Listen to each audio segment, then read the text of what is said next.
ದಿವಸ ಒಂದೊಂದು ಇದ್ದೇ ಇರ್ತದೆ ಆ್ಯಕ್ಚುಲಿ. ಹೌದಾ? ಆನಂತರ ಮಹಾತ್ಮ ಗಾಂಧಿಯವ್ರ ದಿನ ಆಚರಣೆ ಮಾಡ್ತಾರೆ, ವಿವೇಕಾನಂದರ ದಿನ ಅಂತ ಆಚರಣೆ ಮಾಡ್ತಾರೆ. ವರ್ಷುದ್ದಕ್ಕೂ ಹಿಂಗೆ ಇರ್ತಾವ. ಅದು ಯಾಕೆ ಮಾಡಿದ್ರು ಅಂತಂದ್ರೆ ತೆರೆಯ ಮರೆಯಲ್ಲಿ ಎಷ್ಟು ಇಂಥ ಮಹನೀಯರು ಅನೇಕ ಕಾರ್ಯಕ್ರಮ ಮಾಡಿ ಈಗ ನಮ್ಮ ನೆನಪಿನಿಂದ ಮರೆಯಾಗಿದ್ದಾರೆ. ಮತ್ತು ಇಂಥದ್ದೊಂದು ದಿನ ಮಾಡಿ ಅಟ್ಲೀಸ್ಟ್ ಅವ್ರು ನೆನೆಸ್ಕೋಬೇಕು ವರ್ಷಕ್ಕೊಮ್ಮೆರ ಅಂತ ಒಂದು ಸದುದ್ದೇಶ ಇಟ್ಕೊಂಡು ಮಾಡಿದ್ದಾರೆ. ಈಗ ನೋಡಿ, ಇವತ್ತು ಮಹಿಳಾ ದಿನ ಐತಿ, ಮಹಿಳಾ ದಿನ ಬಗ್ಗೆ ಇದು ಮಾಡ್ತೀವಿ, ಮಹಿಳೆಯರು ಇದನ್ನು ಮಾಡ್ತೀವಿ, ಮತ್ತೆ ಮುಗೀತು. ಮುಂದಿನ ವರ್ಷ ಮಟ್ಟ ನಿಮ್ಗೆ ನೆನೆಸುವುದೇ ಇಲ್ಲ. ಯಾರು ಗಾಂಧಿಯವ್ರ ದಿನಾಚರಣೆ ಇರ್ತದೆ, ಅದು ಅಂತ ಅವತ್ತೊಂದೇ ದಿವಸ ಎಲ್ಲರೂ ಪುಸ್ತಕ ಓದ್ತಾರೆ. ಯಾರು ಕರೆದಿರ್ತಾರೆ ಅವರು ಪುಸ್ತಕ ಓದ್ತಾ ಇರ್ಬೇಕು ಬರ್ತಾರೆ ಅವರು. ಹೌದಾ? ಅವತ್ತೊಂದು ದಿವ್ಸ ಭಾಷಣ ಮಾಡ್ತಾರೆ. ಅವತ್ತು ಭಾಷಣ ಮಾಡೋಕ್ಕಷ್ಟೇ ಸೀಮಿತ ಅವತ್ತು ದಿನ.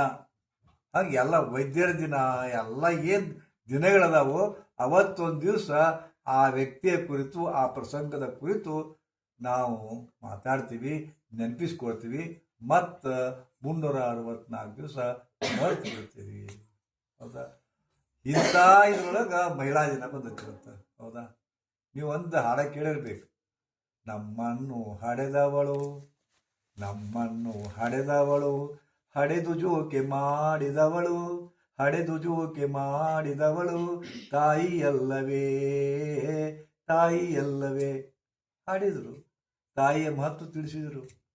ಜಗತ್ತಿನೊಳಗೆ ಮಾತಾ ಅನ್ನೋದಕ್ಕೆ, ತಾಯಿ ಅನ್ನೋದಕ್ಕೆ ಭಾಳ ಬೆಲೆ ಅದ. ಆ್ಯಕ್ಚುಲಿ ತಾಯಿನ ಬಿಟ್ಟರೆ ನೆಕ್ಸ್ಟ್ ಗೋಮಾತಾ.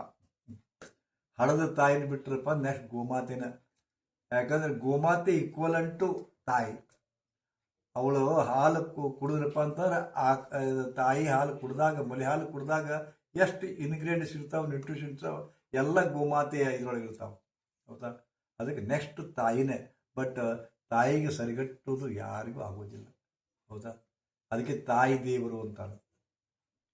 ಜಗತ್ತಿನೊಳಗ ಕಣ್ಣೇ ಕಾಣ್ತಕ್ಕಂಥ 3 ದೇವರುಗಳದಾರ. ಒಂದು ತಾಯಿ, ನೆಕ್ಸ್ಟ್ ತಂದೆ, ಆನಂತರ ಗುರು. ಹೌದಾ? ಆ್ಯಕ್ಚುಲಿ ನಿಮ್ಮ ತಂದೆಯನ್ನು ಪರಿಚಯಿಸುವಳಿ ತಾಯಿ. ನೀವು ಮೊದಲ ಕಂಡದ್ದು ತಾಯಿ. ನನ್ನ ತಂದೆ ಯಾರು ನನ್ನ ಮಗುವಿಗೆ ಗೊತ್ತಿರೋದಿಲ್ಲ. ಒಮ್ಮೆ ಅವ್ರು ನಿಮ್ಮ ತಿಳುವಳಿಕೆ ಬರಮಟ ನೀವು ಸುಮ್ಮನೆ ಇರ್ತೀರಿ. ಅವಾಗ ಬರ್ತಾನಪ್ಪ ವ್ಯಕ್ತಿ, ಅಪ್ಪ ಅನ್ನುವಂಥದ್ದು. ಅಪ್ಪ ಅಂತ ಖುಷಿ ಆಗುತ್ತೆ, ಅಮ್ಮ ಅಂತ ಖುಷಿ ಆಗ್ತದೆ. ಹೌದಾ? ಹಾಗೆ ತಾಯಿಯ ಮೊದಲ ದೇವರು, ತಾಯಿಯೇ ಮೊದಲ ಪಾಠಶಾಲೆ ಎಲ್ಲ ಹೇಳ್ತಾರ. ಸೊ ಹೀಗೆ ಹೇಳಿ ಹೇಳಿ ಮಹಿಳೆಯರನ್ನ ಪೂಜನೀಯರನ್ನಾಗಿ ಮಾಡಿದ ಈ ಸಮಾಜ, ಈ ಜಗತ್ತು ಒಂದು ಕಡೆ ಹಂಗ ಮಾತಾಡ್ತದ, ಒಂದು ಕಡೆ ನಿಮ್ಮನ್ನು ಅಟ್ಟಕ್ಕೆ ಇರಿಸ್ತದ, ಒಂದು ಕಡೆ ಪೂಜನೆ ಮಾಡ್ತದ, ಆದ್ರೆ ಮತ್ತೊಂದು ಕಡೆ ನಿಮ್ಮನ್ನು ಕಾಲನ ಕಸ ಮಾಡೈತಿ, ನಿಮ್ಮನ್ನು ಅಡಿಗೆ ಮನೆಗೆ ಸೀಮಿತ ಮಾಡೈತಿ, ತಮ್ಮ ತೀಟೆಗೆ ಸೀಮಿತ ಮಾಡೈತಿ. ಒಂದು ಕಡೆ ಹೇಳ್ತೀವಿ, ಯತ್ರ ನಾರ್ಯಸ್ತು ಪೂಜ್ಯಂತೆ ತತ್ರ ರಮಂತೆ ದೇವತಾಹ.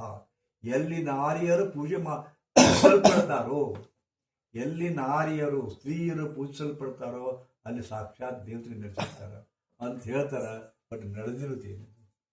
ಏನು ನಡೆದು? ಅದ್ರಾಗೆ ಸಹಿತ ಇಷ್ಟೆಲ್ಲ ನೋಡ್ತಾ ಇದ್ರು, ನೀವು ಅನುಭವಿಸ್ತಾ ಇದ್ರು, ನಿಮ್ಮ ನೋವೇನು ಯಾರಿಗೂ ಕಮ್ಮಿ ಇಲ್ಲ. ನಿಮ್ಮ ನೋವು ನಿಮಗೇ ಗೊತ್ತು. ಅದಕ್ಕೆ ನಿಮಗೆ 6 ಗುಣಗಳನ್ನ ನಿಮ್ಮನ್ನು ಹುಡುಕ್ತಾರ ಅವರು. ಹೌದಾ? ಕ್ಷಮೆಯಾಧರಿತ್ರಿ ಅಂತಾರೆ. ಮಹಿಳೆಯರಿಗೆ ಎಷ್ಟು ಸಹನ ಮಾಡ್ತೀರಿ, ಎಷ್ಟು ಕ್ಷಮಾ ಅಂತಂದ್ರೆ ಕ್ಷಮಾ ಮಾಡ್ಬೇಕಂತ ನೀವೆಲ್ಲ. ಹೌದಾ? ರೂಪೇಚು ಲಕ್ಷ್ಮಿ, ಕ್ಷಮೆಯಾಧರಿತ್ರಿ, ಕಾರ್ಯೇಶು ದಾಸಿ, ಹೀಗೆಲ್ಲ 6 ಗುಣಗಳನ್ನು ನಿಮ್ಮಲ್ಲಿ ಹುಡುಕ್ತಾರ. ಆದ್ರೆ ಇವರು ಹಿಂಗೆ ಇರ್ತಾರ, ರಾಕ್ಷಸ ಟೈಪು ಪುರುಷರು. ಅವ್ರಿಗೆ ಬೇಕಾದಾಗಿರಲಿ, ಬಟ್ ನಿಮ್ಮಲ್ಲಿ ಗುಣ ಹುಡುಕ್ತಾರ. ತಾವು ಬೇಕಾದಷ್ಟು ಚಂದ ಅವಹೇಳನಕಾರಿ ಇರಲಿ, ಬಟ್ ಅವರಿಗೆ ಚಲೋ ಹೆಂತನೇ ಬೇಕು, ಸುಂದರಿಯಾದ ಹೆಂತನೇ ಬೇಕು. ಅವ್ರ ರಾಕ್ಷಸದಂಗೆ ಇರ್ತಾರ, ಹಿಂಗೆ ಹೊಟ್ಟೆ ಬಿಟ್ಕೊಂಡು ಕರ್ರ ಕಿಮಾಮ್ ತಿನ್ಕೊಂತ ಪಿಚಕ್ ಕೂಡ್ಕೊಂತ ಮಾಡ್ಕೊಂತ, ಇವು ಚಲೋ ಹೆಂತನೇ ಬೇಕು ಇವು. ಹೌದಾ? ಮಾತಾಡೋದು ಹಂಗ ಹಿಂಗ ಅಂದಾಗ್ಯೂ ಸಹಿತ ಇವತ್ತೊಂದು ಇದರ ಬಂದೈತಿ.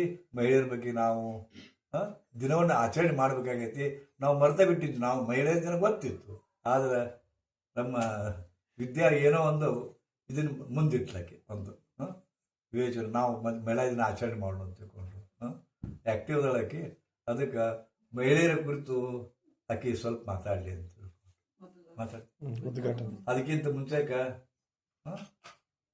ಜ್ಯೋತಿಯನ್ನ ಇಲ್ಲ